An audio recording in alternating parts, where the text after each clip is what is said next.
Governor, I think it was Steve Moore of the Wall Street Journal who recently wrote a column about how red state America is showing blue state America how to bring about jobs and economic Indeed. growth and prosperity. Nobody's done that better than you. During the deepest and longest recession in the last century, you were creating jobs. Give us the blueprint for how you do that. Well, it's really pretty simple, Ralph. This is a simple concepts. You keep the taxes low, the regulatory climate fair and predictable, a legal system that doesn't allow for oversuing, and you continue to focus and fund appropriately accountable public schools. And then government needs to get out of the way and let the private sector do what the private sector does best, which is create jobs. That is a really simple blueprint.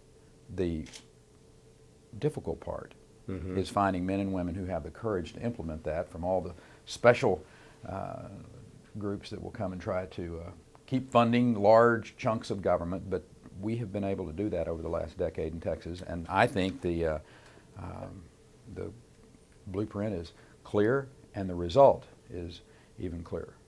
Well, we totally agree. Now, Texas, I guess, has never had a state income tax. And never will. Right. God forbid. Certainly as long as you're there. And other states are looking at doing that. But you ran for president. Had you become president, how would you replicate that model at the federal level? Well, you can. As a matter of fact, if you'll recall, I laid out a simplification of our tax system where you literally would be paying your taxes on a postcard. I mean, that's simple.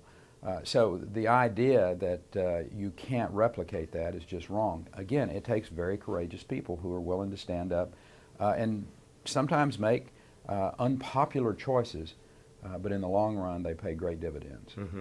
You are a person of deep Christian faith. You've been unapologetically pro-life throughout your time as governor. Talk a little bit about how your faith and Anita's faith has guided you as a couple as you've had this extraordinary political career. Well, it's very true. As a young man, I had great parents who kept us very focused on our faith. I had a community that I grew up in, that small little place out in West Texas, that was very focused on faith and family, Boy Scouts and those organizations that were truly focused on faith. And you know, I had my backsliding times when I went off to college in the Air Force, and as a young man, God dealt with me, brought me back, and kind of, you know, knocked on my door and said, "Hey, I'm still here." And so, keeping that faith really close to my heart and listening to God, I think that's the most important thing. Getting in the Word. You know, spend your time listening to God's direction in your life, which my wife and I have done, and hopefully that's reflective in the way we lead our public lives as well as our private lives.